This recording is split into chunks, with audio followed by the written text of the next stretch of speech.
छठवीं कहानी विक्रम बेताल से। बेताल बोला, हे राजा, धर्मपुर एक नगर है। वहाँ का राजा धर्मशील और मंत्री का नाम अंधक था। एक दिन उसने राजा से कहा, हे राजा, एक मंदिर बनाकर उसमें देवी पधरा का नित्य पूजा करिए। इसका शास्त्र में बड़ा पुण्य लिखा हुआ है।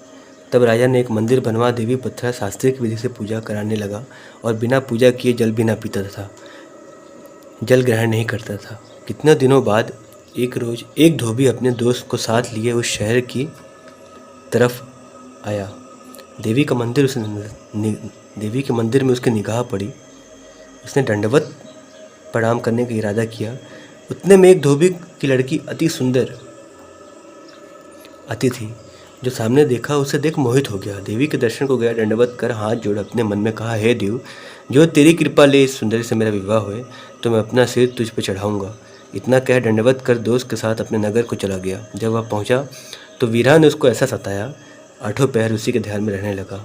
उसकी बुरी हालत देख उसके दोस्त ने उसके पिता से सब हाल कह डाला। उसका पिता सुनकर दंग रह गया और जी में चिंता करने लगा और मन में विचार पुत्र के दोस्त को साथ ले जाकर उस लड़की के पिता से अपने बेटे का हाथ मांगने चला गया और उसने कहा, अपनी बेटी मेरे पुत्र को दे दीजिए। यह सुन उसके बाप ने लड़की का विवाह उसके लड़के के साथ कर दिया।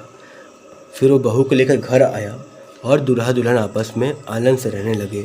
कुछ दिनों बाद उस लड़की के पिता के यहाँ से शुभ समाचार का न्योता आया।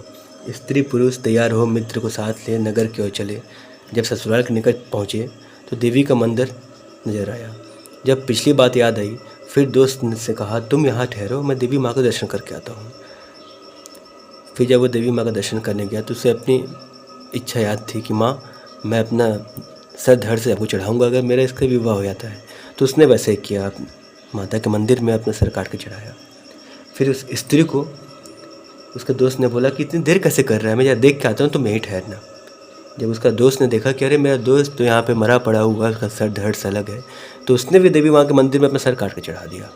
फिर आधे घंटे बाद जब उस स्त्री को दोनों का ख्याल हुआ, उसने सोचा कि अभी तक ये लोग क्यों नहीं आए, मैं मंदिर जाके एक बार देख कर आती हूँ। जब वो आई तो देखा, अरे दोनों मरे पड़े हुए हैं, सर धड़ से अलग है। तो उस स्त्री ने माँ को प्रणाम करके अपना जब सर धड़ से अलग करना चाहा तो माँ ने प्रकट हो कहा, पुत्री, मैं तुमसे प्रसन्न हुई, मांग क्या मांगती है। तो उसने कहा, माँ, इन दोनों को जिंदा कर दीजिए।